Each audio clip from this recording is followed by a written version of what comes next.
I think there's this expectation that you have to be somewhere beautiful or somewhere remote or somewhere really kind of exclusive in order to participate in fly fishing. And that's just 100% not the case. My sort of approach is like, if it swims, I'm going to try to catch it.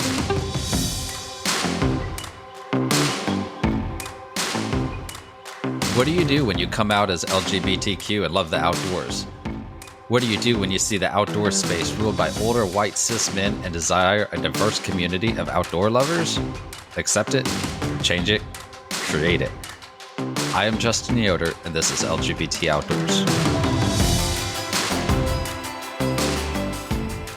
Hey everyone, it's Justin Yoder, host of the LGBT Outdoors podcast, coming into you today with no co-host, so this is a little bit different. I'm getting ready to embark on an Alaska trip tomorrow, so this will probably be released while I am somewhere, hopefully still alive in Alaska. But I'm looking forward to it, but just because of scheduling and everything, we weren't able to get Patrick or JC lined up. So it's going to be me and our guest that I'm super excited about today. And I think you're going to take away some cool new information about the outdoors and specifically around fly fishing today. But I did want to come to you and remind you about three things particularly before we jump in with our guest.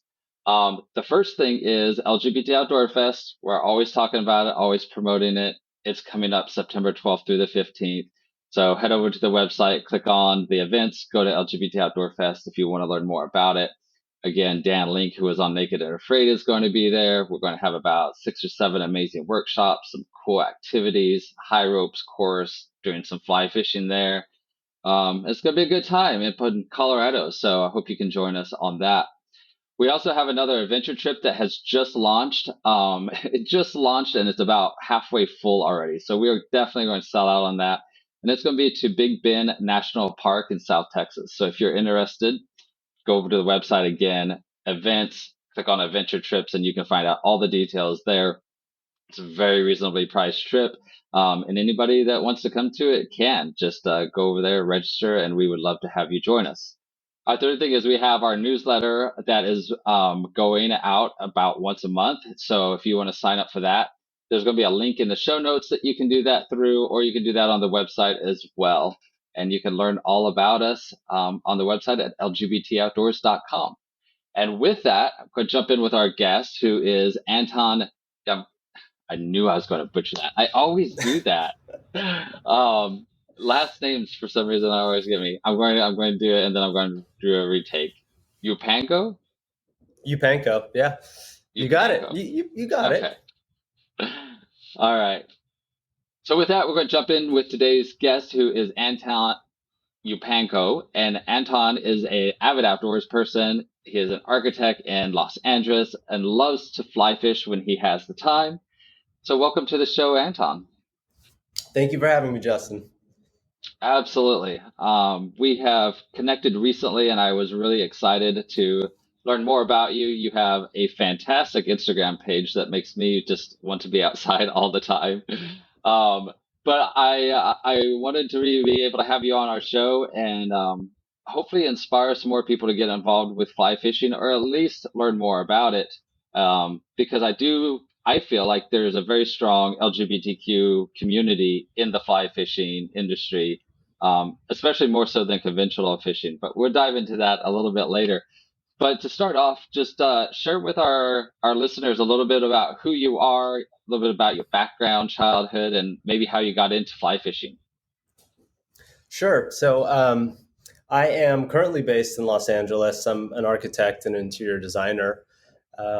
Prior to living in Los Angeles, I lived in New York, and that's really where I got into fly fishing. So even though I lived in New York City, I'd occasionally get out and go to the Catskills. And the way I started in fly fishing is I remember seeing someone do it. I was driving over a bridge in the Catskills with my partner at the time and saw someone in the river below casting, and just, even though it was like a fleeting image, I saw it and was like, that, whatever that is, I think I could be good at that. Of course, I was wrong. I was terrible when I first started. Um, I mean, I feel like but probably about everybody's pretty bad when they first start, unless you have some kind of a unique special gift. But yeah, it's challenging. for sure, for sure, and it does look graceful when you see it, and it's casting specifically. It looks graceful, and the way good casters cast, you they make it look effortless. So it seems like it should be an effortless thing, and then you pick up a fly rod for the first time, and then you're just tangled up, and Right. but that's really how I got started after seeing it. Signed up for a guide lesson with my partner. We went out, caught nothing, and then decided to really commit to it. Paid a guy to teach me how to cast, and then just every weekend basically would hit the water. And it took me almost a year before I caught my first trout.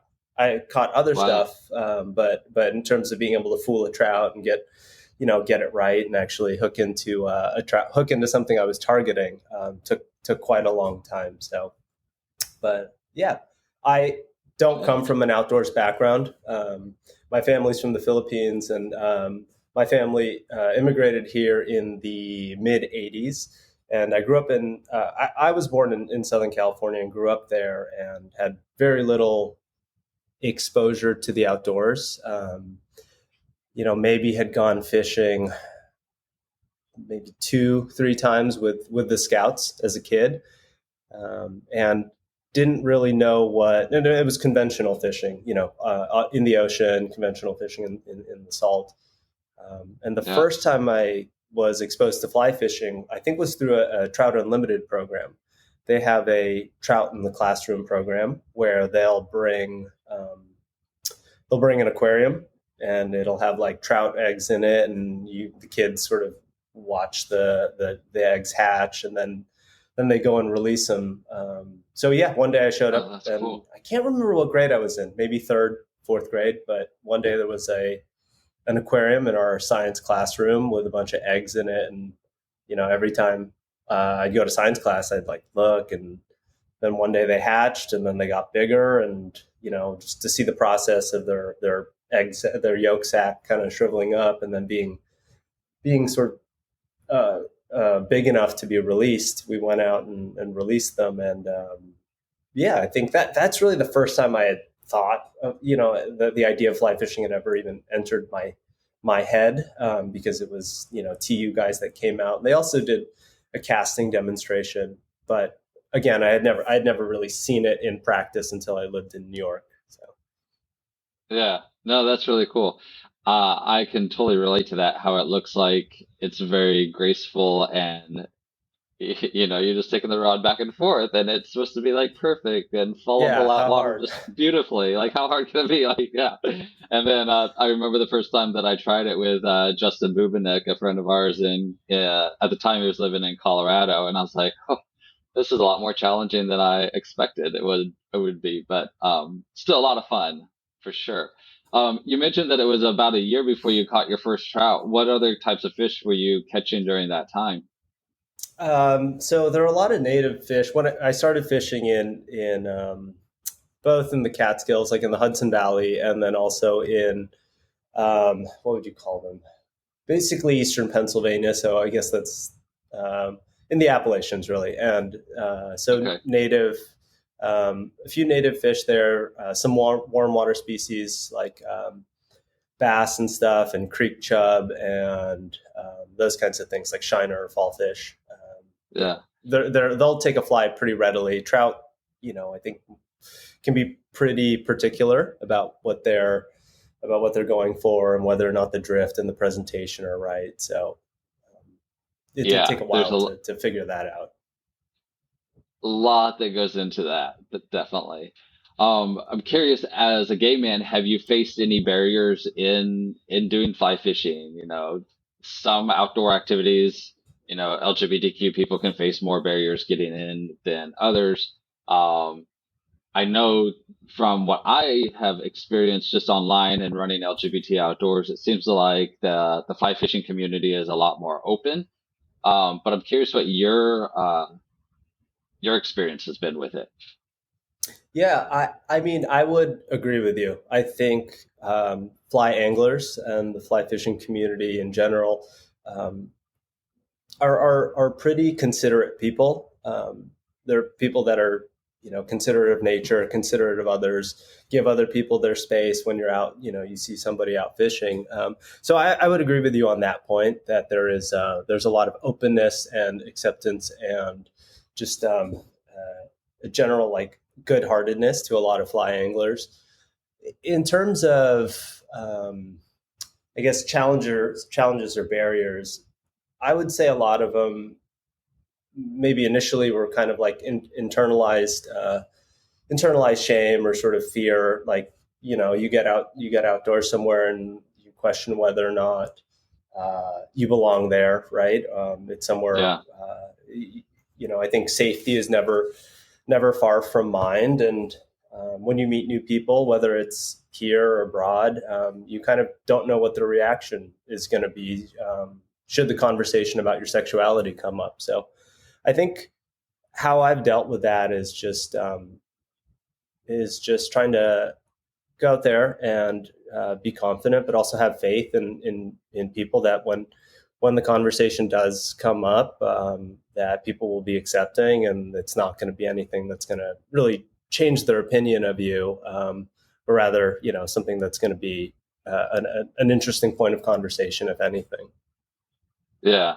Something that might be more of a positive than a negative, because I can relate to that through a lot of different activities, but it's almost, so often we're afraid that of the negativity that can come to us, that we're afraid to let our authentic self shine and show, which once somebody gets to know us, they realize, oh, this is just a normal person, like anybody else. And, there's no reason to have barriers or walls against certain people, especially because of their sexuality. So, I hope Absolutely. that, Yeah, uh, I try to see it as something that is, again, maybe more of an asset than a deficit. Something that makes me unique, right? Like yeah, there are gay fly anglers out there, but they seem like unicorns a lot in my experience. That you're just like, oh, that's such a rarity. It is something that can be a really distinguishing and interesting part of a person that when you meet them. yeah. Have you ever been out fly fishing with other members of the LGBTQ community?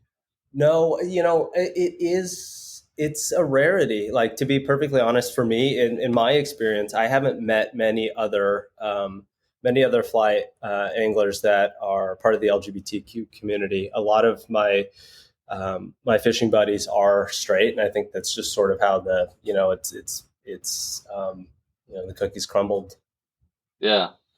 No, I totally get that. I have to connect you to some. I'm not sure if you know, I mentioned Justin Bubenik earlier. I don't know if you know him or Josh McNabb. But those are two that come to mind right away that I think that'd be cool The for you to names be sound connected with if you familiar. don't know Yeah, I them. think I think we might follow each other on Instagram.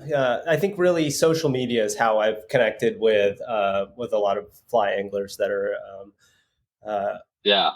yeah, less so than sort of on the water itself. But yeah, Yeah. That's one great thing about social media. That's, there's a lot of negatives, but there's some great things that come from it too. But I know that Justin used to live in LA as well.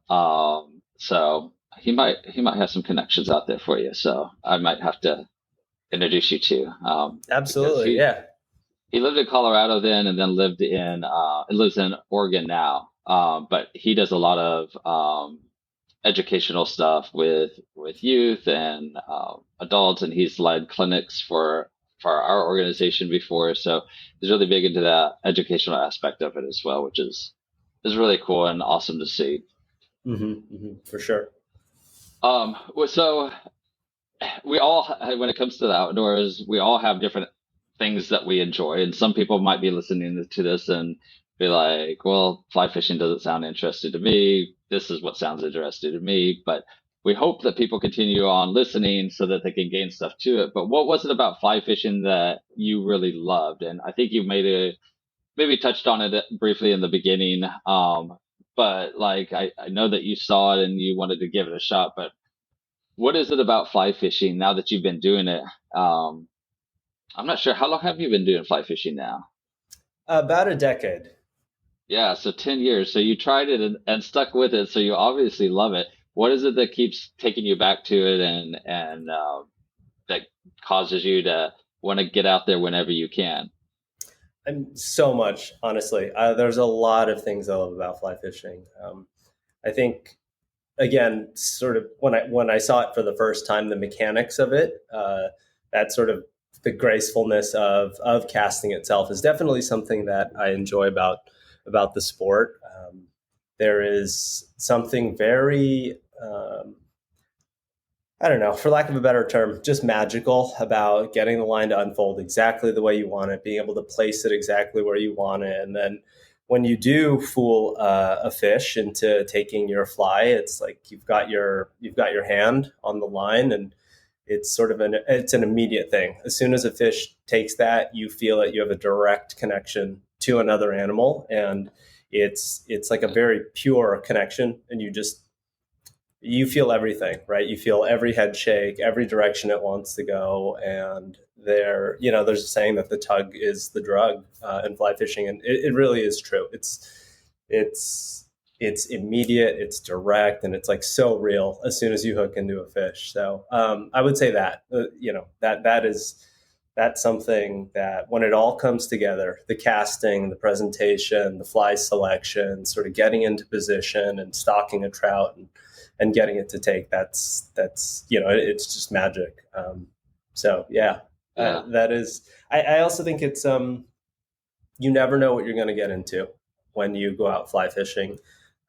Every single time, every single cast, it's essentially like an exercise in hope. Like this could be the biggest fish of my life. It could just be another fish, but it could Yeah. also just be the one that's like, oh, that's it. That's the picture that goes up on the mantle, and you're like, oh wow, yeah. So yeah, it's an opportunity to be hopeful, and I love that. I love getting outdoors and having that sort of sense of hope. Like this could be it. This could be, beautiful fish. That's awesome. I love that. Are there any specific techniques or tips or anything that you would recommend for beginners? Because uh, as I know at a surface level, and you know way way on a deeper level, there is so much that goes into fly fishing. It's not like you're just going to run to Walmart and pick up a pole and a couple lures and you can start fishing. Like because you've got your main line and the lead and the tippet and then tons of different flies, some that float, some that sink, and try to figure out what the insects are that they're feeding on at the time. And it can just be very overwhelming and not alone just the casting and learning how to cast, but what are some practical tips for somebody that they're like you. They drove by and they've seen somebody fly fishing and think that's beautiful. It's sunrise. They're standing in the river. That beautiful line is going, and that looks amazing. What are some practical things that somebody can do to learn to fly fish? And I know you mentioned that you and your partner that got a guide, and I think that is probably the best way because I think even for me, I'd have a hard time trying to figure it all out or even Mm-hmm. figuring out enough to get started. But if somebody can't maybe afford a guide, um, what are some good tips that you could give somebody to be like, this is some practical steps that you could take to start learning how to fly fish? Sure, sure. Yeah, I think the main thing what is if you can get connected to people that already fly fish, whether that's going to a fly shop or finding people through social media or a local club or anything like that, and connecting with those people and having sort of the conversations about what you need, what things you do need, and what things you don't need. Because there's a lot of stuff that is just marketing and is just sort of being thrown at you, and then there's sort of the essentials of it, which you just need a rod, a reel, a line, and then some leader and a fly. And If you can get sort of those basics and practice with those, I think, I would encourage, let's say, beginners, if you've got some money you want to spend on a rod, you don't necessarily need to buy the most expensive rod. It's not going to move the needle for you. It'd probably be better to spend some money on a rod, and then maybe if hire somebody to give you a casting lesson. Would take you a lot further than trying to get some necessarily top of the line kind of gear. So I would say that, because casting will really open up everything else for you. It'll allow you to target specific fish. It'll allow you to just be able to enjoy it more. And there is a steep learning curve. So once you overcome that initial learning curve, with practice and with let's say lessons or connecting with people that do cast well, the sport really shifts. It goes from being something that's just difficult at every turn, and again, just being tangled or being hung up in trees or not having your sense about you on the water. Once you can get the casting out of your head and it becomes muscle, it becomes, it's not about strength, it's about timing, and it's about getting that right. And once that becomes second nature, you can start to really focus on everything else. And for me, that's where the joy really comes out, and the ability to observe when you're out in nature. Because if you're too focused on casting sort of overtly and trying to make it work, trying to force it, that's a distraction. And you'll see when you get out there and it does click, you're like, oh, okay, now I can do other things. Yeah. Yeah, love that. And you mentioned like kind of like the sense of finding a community that does fly fishing already to get plugged into, that can help you out. I fully agree with that. I think that's a great route to go. What role do you think that fly fishing community can play in promoting inclusivity and diversity themselves? Well, I think the community, and maybe I'll break it up here into two kind of buckets, like the fly fishing community as like an industry, and then the fly fishing community as just people that are out there fly fishing. I think with the latter, individuals fly fishing, being out on social media for what, all the grief it gets about people like blowing up spots or like, it is a great way for people to get connected. And the number of people that I've met through just a DM or, this past year, I took a good chunk of time off of work to travel and to fly fish, and was traveling a lot and just ended up reaching out to people via social media. And, I was at one point in Japan and then at one point in Slovenia, and reaching out to other fly anglers to be like, hey, I'm going to be here in like a week. I don't know anything. I don't know the water or anything. Like, help me get set up. And the number of times people have really surprisingly been like, awesome, yeah, I'll pick you up. You don't have a rod, that's fine. I'll let you borrow mine. We can, have just really showed up. Has been really surprising to me. And I think if individuals, like the fly fishing community as individuals, continues to do that and to make it a sport that is welcoming on that personal individual level, that'll do wonders in terms of getting people to feel comfortable being outdoors and spending time fly fishing. But I think if you were to look at maybe the industry, like what can, the fly fishing community as an industry do to promote inclusivity, I think they're largely in moving in that direction, right? In terms of continuing to, whether it's through advertising or through their social media accounts or through their, kind of their product stuff or their brand ambassadors, having those sort of modes represent the shifting demographics of the country. Like, demography it's not static, right? It's like people are foregoing, let's say, traditional paths of like, okay, this is going to be, I'm not going to settle down and have family. I'm going to spend more time outdoors, maybe travel more, maybe live nomadically. And I think the landscape in terms of the people who do fly fish and who do get into outdoors activities has really shifted a lot. It is younger. It is, there are far more women. There are far more people of color. There are far more anglers and outdoors people of just different abilities and different shades. And when the industry itself reflects that, it can be just a really reassuring and really positive thing to sort of see yourself in the brand imagery and that kind of stuff.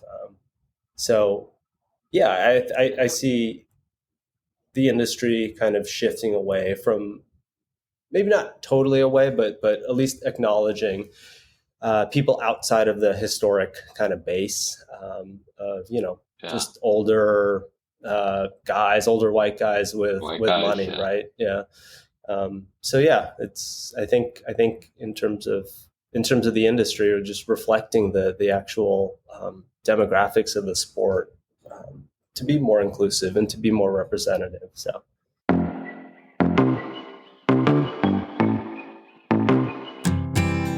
Take your indoors, outdoors, or Spacious Skies Campgrounds, a collection of 15 campgrounds and RV parks spanning the eastern United States.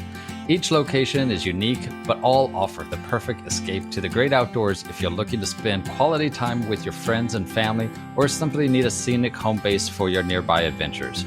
Choose from RV sites, cabins, yurts, retro RV rentals, or tent sites, and enjoy on-site amenities that offer convenience, creature comforts, and fun. Visit spaciousskiescampgrounds.com for more information and easy online booking. We welcome and invite all campers to camp on with Spacious Skies Campgrounds. This episode of the LGBT Outdoors podcast is brought to you by the Monterey Bay Aquarium, where you can experience the wonder beneath the waves and celebrate your connection to the ocean. Join Monterey Bay Aquarium in advocating for a healthy ocean. Together, we can tackle climate change and stop plastic pollutions at the source. Sign up for the Ocean Action email to learn how you can protect the oceans that connect us all at montereybayaquarium.org/act.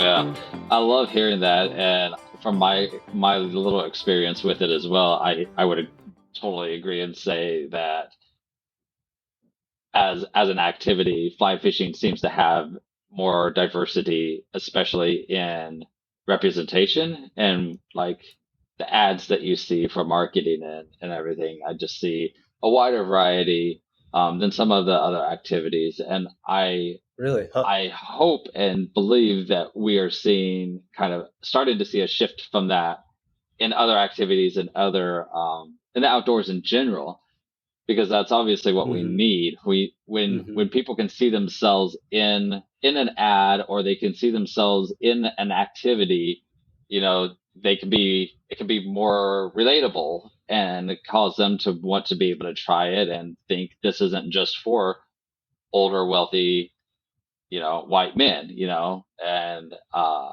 that's what we obviously want to try to change as well, because the outdoors is for everyone.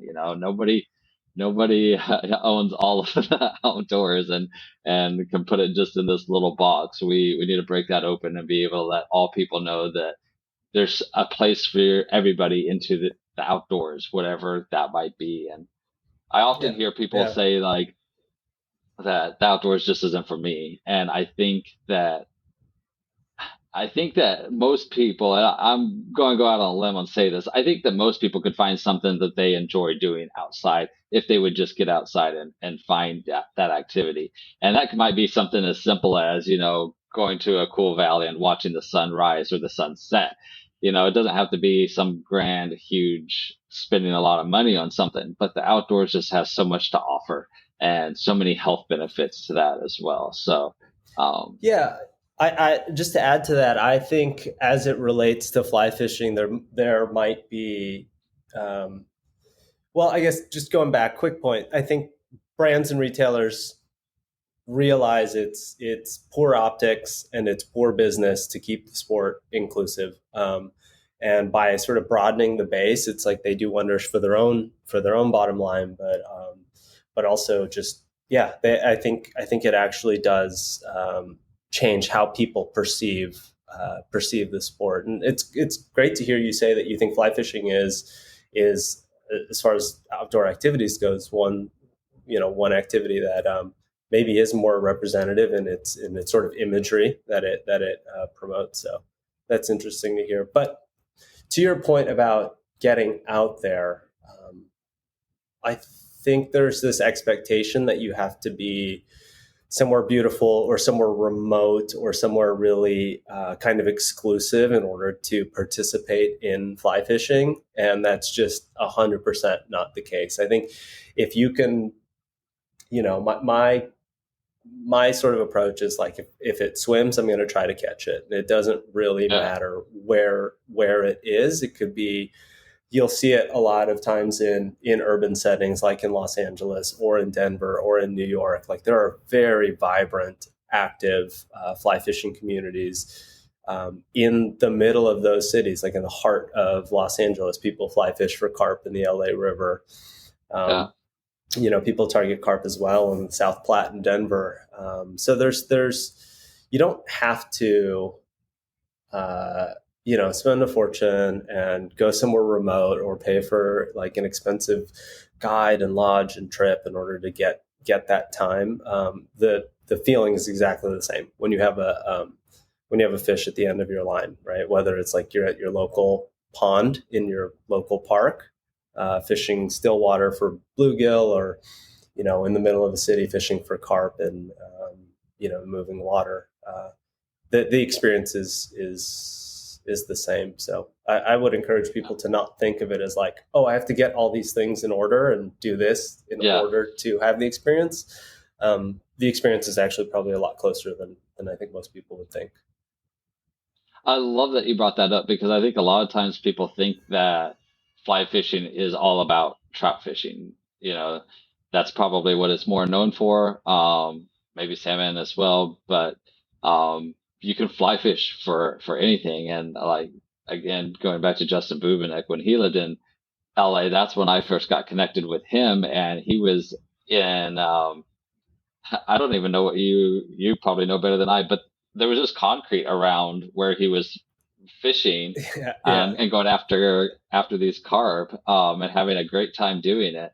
But yeah, like you were saying, you could fly fish for you know little panfish, bluegill, all the way up to fish in the ocean, going after huge blue marlin and barracuda, just all these big fish that are out in the ocean as well. So there's no limit on it, and you don't have to feel like you have to be around just cold water where you can strictly hit the trout. So I yeah, love that you brought that up. absolutely. And also for people that live on the coasts, I think the last people tend to not associate fly fishing with saltwater as well, but it can be a really effective way to fish the salt is to fly fish. And let's say here in Southern California, there are a bunch of species, halibut, corvina, there's croaker, there's perch, and there are a lot of people that do fly fish from the shore, fly fish from the surf in the middle of like Santa Monica and kind of the most urbanized place, just dodging tourists on their back cast. You can find, if they're fish, you can find them, and yeah. Yeah, definitely. Talking a little bit more on the environmental and conservation effort side of it, I feel like fly fishing, you know, anybody that's involved with fly fishing, I believe, has a deep connection and appreciation for nature as a whole. And there's a lot that goes into that around, protecting waterways from not only pollution, but erosion and making sure that the habitats are available um, for breeding, for the laying, the eggs aren't disturbed, that the right food is around by the right vegetation and everything. Are there any environmental efforts or conservation efforts that you're involved with that you especially like or are connected to? There's no shortage of ways that people can help uh, help ecosystems and our sort of cold water and just our fisheries in general. Whether that's like a river cleanup that's organized by like a local kind of community, or something that's organized by Trout Unlimited. There are a lot of ways that people can get out. In terms of what I've done, at least recently, um, last summer, and again a little bit later this summer, I'll be working with the National Forest Service and working to do some restoration work in the Golden Trout Wilderness, which is a part of the Inyo National Forest in the Sierras. It is the sort of the native range of the golden trout, the state fish for California, and over the years, their natural habitat has been degraded a bit by ranching, cattle, sheep ranching, and a lot of the meadow streams that they live in have suffered as a result of that ranching. Right, the loss of vegetation, the water table dropping, and erosion sort of running unchecked. There's So that's an effort that I've been working with. And yeah, I think again, there's really no shortage. If you go out there and you're picking up garbage anytime you're out, or you know, um, joining like a tree planting or a river cleanup, those are all great ways to get involved and do something for the resource itself and to preserve the resource so that it is, anybody that comes after you gets the same experience that you have had. And I think that is also kind of like, that's just a lesson in equality, right? Of like, this is what I received, and I'm going to leave something that looks like this to the people that come after me. Yeah. Um, I've wondered for some of our listeners who aren't familiar with fly fishing and um, trout specifically, you know, you mentioned livestock, cattle, sheep, whatever it may be. I think a lot of times people don't understand the ramifications, the long lasting effects that can have on the waterways. Can you explain a little bit more in detail about how, especially farming, can be detrimental to the fisheries? And when we're talking about fisheries, also just for people that are talking about that might be new to it, not talking about specifically like raising fish in a fishery to be released, which is kind of a thing too, but specifically where we're going fishing and there's good fishing. Um, but a lot of times we're thinking livestock, that's land, fish or water. What do these two have connected and how do they affect each other? Sure. Well, I probably can't speak about this from a scientific perspective, right? I'm not a biologist or a rangeland management Yeah. kind of specialist. Um, and I know there are opportunities for those two things to coexist, and you see it out in the West all the time, where responsible land use can coexist with resource management. If anything, maybe I'll speak to specifically the work that was done in the Golden Trout Wilderness last summer. Um, Yeah. Basically, people have historically had permits to graze their cattle up high up into the Sierras in the summer months. And really what happens there in terms of, let's say specifically that meadow I was working in to restore, when animals come through and they graze, they reduce the amount of vegetation, which has a bunch of different effects. One of them is like you lose habitat for insects, right, and that sort of bug life there. You also lose shade on the water and sort of natural lies that trout might use, and so the result is that water temperature increases just because it's got more exposure to the sun. And then as the vegetation kind of dies out, or like native sedges and grasses get chewed down, the water table will drop, and that'll like loosen up the soil, and erosion will kind of take its toll on the on the landscape. So you have meadows that really, they'll change their character, and they'll no longer be great habitat for fish. And in places like the golden trout wilderness, where it's like, this is the native range for this fish, it's endemic to this area, it doesn't exist anywhere else naturally, it's been introduced elsewhere, but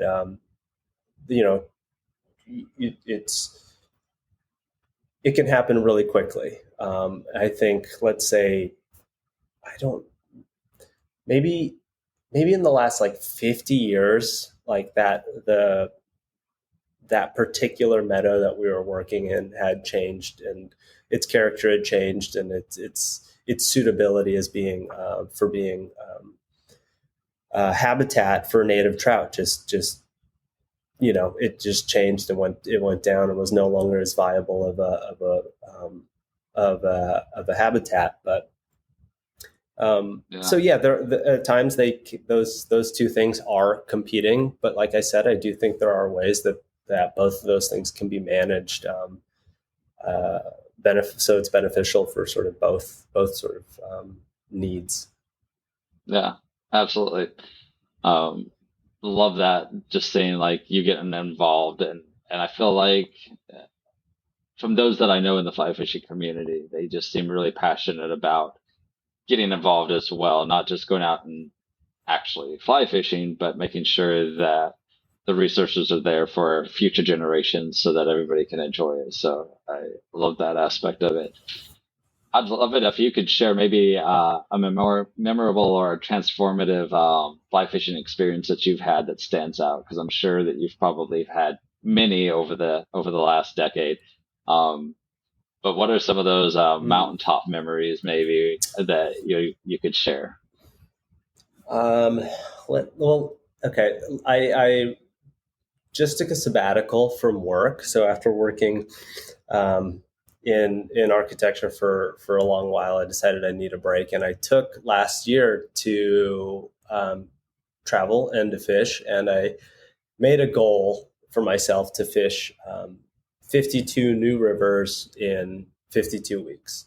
So try to average one new river a week, and it had to be a new river. It had to be somewhere I hadn't fished before, and yeah, managed to do that. And it took me kind of all over the world, but all across the West as well, all through Colorado, Wyoming, Utah, Arizona, New Mexico, Utah, yeah, and parts of California that I had never fished at before, Nevada. And what time period?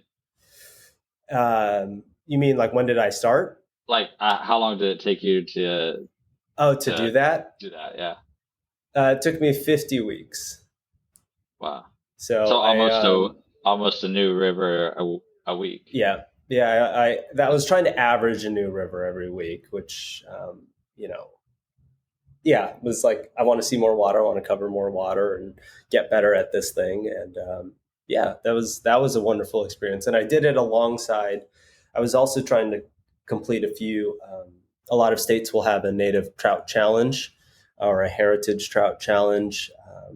And so I was actually working on completing the Western Native Trout Challenge, which is an initiative that tries to get people to understand native fish and their historic drainages. So you're supposed to catch a set number of fish or a set number of species in a number of states. So like 6 native trout in their native and historic ranges in at least 4 states.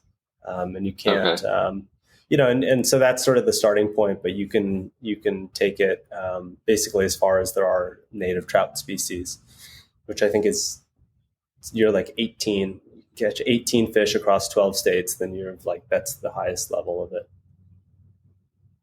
That's cool. I love that they put those challenges out there. It's like, have a goal for you to go after. So that's cool. You mentioned.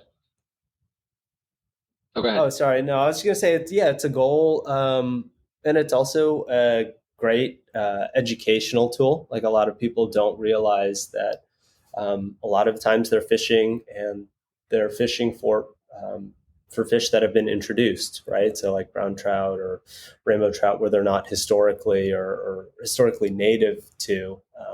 So it's an opportunity to learn about like, oh wow, this particular drainage and this far eastern side of Nevada has like some remnant population of like trout that exists nowhere else. Mm, Or you're up in the remote part of the Sierras, or there are fish that are just so have evolved to be so singularly kind of isolated that people don't even realize they're there. And a lot of times people will fish for rainbow trout or brown trout, because those are much more prevalent. But there's a bunch of native trout that are just like equally beautiful and kind of totally just inspiring to fish for, because they're survivors. They've been at it forever. yeah. I kind of going off of that last question, you said that you took those 51 weeks and was traveling all over the US. It sounds like maybe all over the world. What are some of the most beautiful places or unique places that you've been fly fishing? Of those, oof, there were a lot of. I would say the most interesting experience of that was going to Slovenia to fly fish for taimen. They call them hucho over there, but they're the largest salmonid. And that was a great trip, just because in a totally new place with totally different kind of uh, system of managing the rivers and the fisheries, where it's a system of local clubs. So you have to have somebody in a local club help you get fishing. The natural beauty is sort of one thing, but from a fishing perspective, it felt a lot like um, the way I've heard the early days of like steelhead fishing were, in that Okay. people there are like literally Frankensteining their lines to get like heavy sinking tips and like fishing lighter flies, and they're it felt like a very experimental kind of fishery, where people are Okay. fishing new rods that they're having to develop specifically for that fishery, new rods, new lines, new techniques, and to sort of see that process kind of happen in like live, or at least be in sort of the early stage of it, was amazing. And yeah, everyone there was just super friendly, and it was cool. I didn't end up actually landing a taimen, which are like, they're like, a good one would be over a meter. They're just a massive fish. Wow. um, and it's a really limited window when you can target them. So it's like November, maybe like end of November, until about February. And you have to be off the water at a certain time, and you can't start before a certain time. It's like very heavily regulated, because these fish are really just, they're trophies, and they're like beautiful fish. But yeah, managed to hook into one, but of course, like, it was just, it being cold, just Slovenian winter, fishing all day. My hands had like kind of locked up, and I couldn't get a great hook set on this fish. And yeah, it shook the hook, and it was like, oh, devastating. But yeah, I would So say, even though it's like tough, it was a great experience.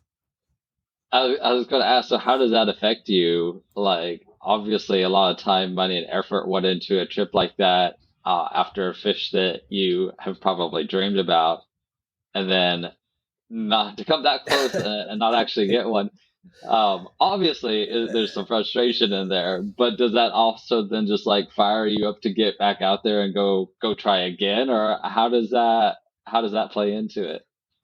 Yeah, a little bit. I mean, I think I don't know who, I can't remember who said it, but I've heard before that there's some part of every angler that's rooting for the fish, Mm, right? To like, you want to meet that fish on its level, give yourself no undue advantage, and you're just like, okay, it's you, it's me, and we're gonna go at it. I'm gonna try to fool you and try to get you in. Then I'm gonna let you go.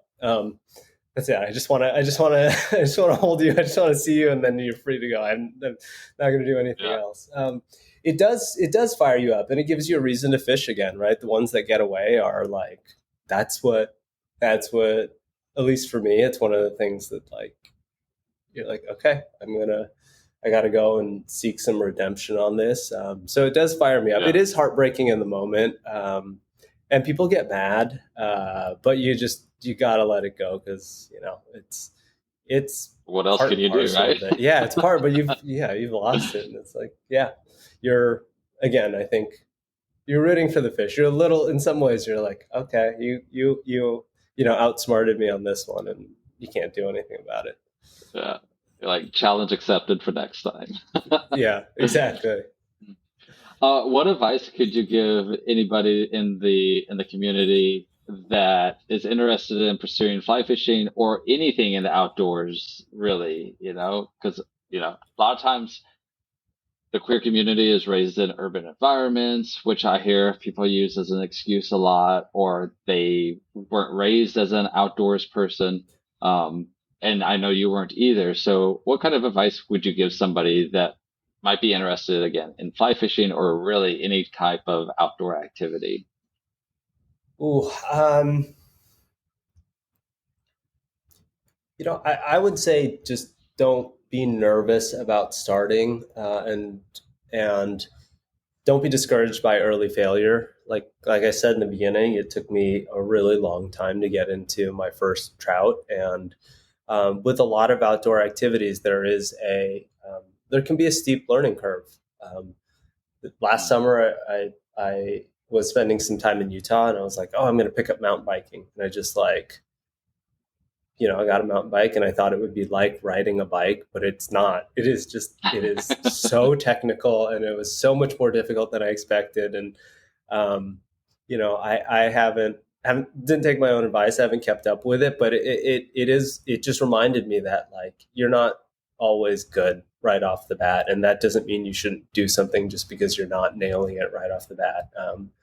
If you want to Yeah. pursue something, just, pursue it and stick with it. And, um, again, there are ways to overcome the steep learning curve for a lot of outdoor stuff, and one of those ways is really community, right? It's like by being with people who are good at those things, by being with people who sort of push you and encourage you to be better, and by reaching out. And I think for fly fishing in particular, like one thing you can do is reach out to a fly shop and just be like, hey, what's the bare minimum I need to get set up and be successful out on the water, and they'll get it. They're not going to try to like upsell you and make you buy the most expensive things. They're just gonna be like, okay, in terms of what you need, this is like Yeah. that, and you can get out in the water, you can be successful with those things. But yeah, I think reaching out for help when you need it and not giving up is maybe the advice I'd give. Yeah. I pictured that when you were talking about the mountain biking, and you're like, this is not your regular biking. No. And that's kind of like it is with fishing. Like, like conventional fishing is like your regular biking. Okay, we got this. But then fly Yeah. fishing, it's like, oh, this is mountain biking.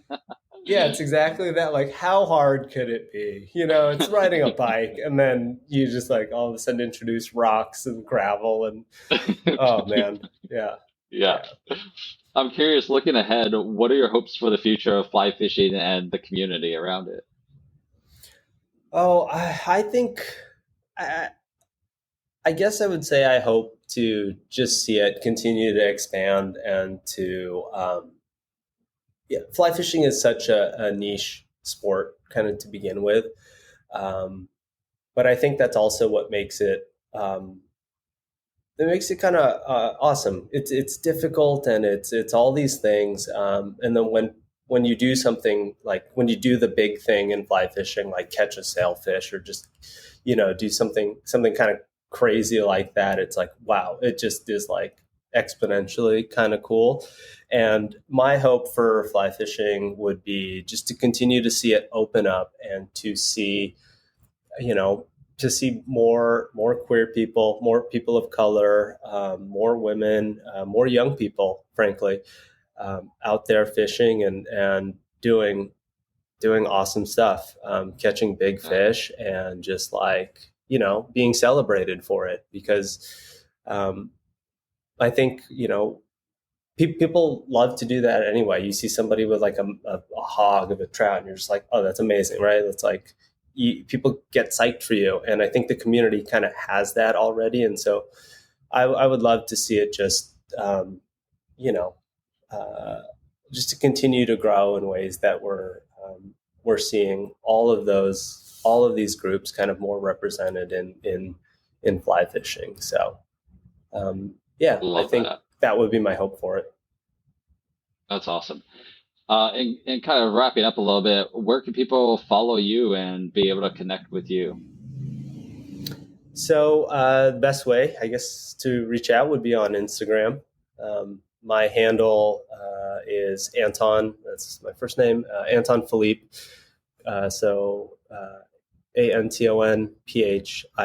AntonPhiilippe on Instagram. I post some fishing content out there. It isn't like a purely fishing dedicated account, but it is pretty biased towards towards fishing.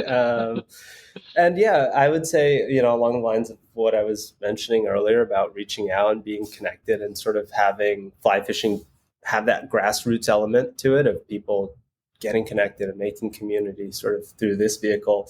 I would say if anyone wants to reach out or has questions or just is based in Southern California and wants to get out there, to not be afraid to just like, slide into someone's DMs and do it. So please, Yeah, reach out if anybody wants to. that's great. Love it. And then finally, I would love it also if you could tell our listeners, if you have a message or thought that you would like to leave them with, especially those that may not be all that outdoorsy, might be nervous about trying to get into the outdoors, or they're just struggling to find that community to get connected with. What are some thoughts or message that you might have for them to encourage them with that? Hmm. Well, I think a lot of what your organization is doing um, is trying to get people to see that being queer and being in the outdoors, those are not incompatible things, right? Those Right. two things are they are not exclusive of each other, and I think um, and I can understand why people might be hesitant to be in the outdoors. I think people in the LGBTQ community can often carry around with them a concern for safety, right? Not an unjustified one either. Concern over acceptance, and oftentimes asks themselves like, "Oh, is this space for me? Is this thing for me?" Yeah. And I think the answer as to whether or not the outdoors is that is like it's a resounding yes. It is for you.